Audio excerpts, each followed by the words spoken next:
नागपूरमधील 3 मतदारसंघातील दावेदारांबाबत आज फडणवीसांची एक बैठक होणार आहे। देवेंद्र फडणवीस, चंद्रशेखर बावनकुळे यांची आज नागपूरमधील 3 मतदारसंघासाठी एक आढावा बैठक होईल। नागपूर शहरामधील मतदारसंघांचा आढावा घेऊन उमेदवारांची चाचपणी केली जाणार आहे आणि बैठकीसाठी विद्यमान आमदार आणि दावेदारांना देखील बोलावलं जाणार असल्याची माहिती मिळते आहे। नागपूर पूर्व, नागपूर उत्तर, नागपूर दक्षिण या 3 मतदारसंघांचा आज आढावा घेतला जाईल।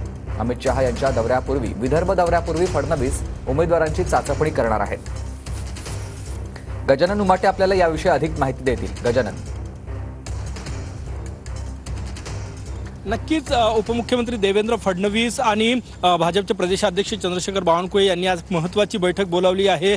3 मतदारसंघातील प्रमुख दावेदार आणि विद्यमान आमदारांना या बैठकीसाठी बोलवण्यात आलेलं आहे आणि 23 तारखेला केंद्रीय गृहमंत्री अमित शहा यांचा दौरा आहे।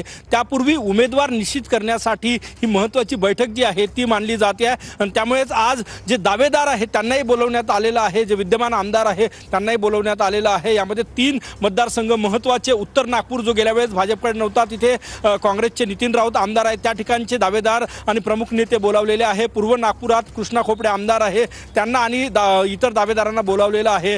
दक्षिण नागपुरातून आमदार मोहन मते, सुधाकर कोहे जे दावेदार आहेत त्यांना बोलावण्यात आलेलं आहे।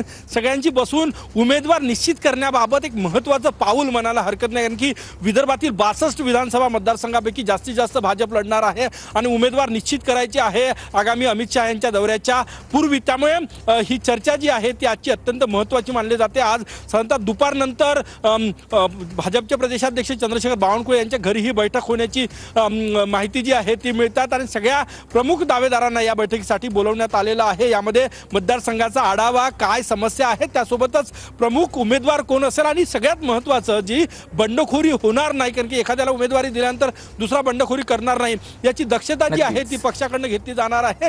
त्यासाठी ही महत्त्वाची बैठक आज मानली जाते। नक्कीच, धन्यवाद तुम्ही दिलेल्या सविस्तर माहितीसाठी।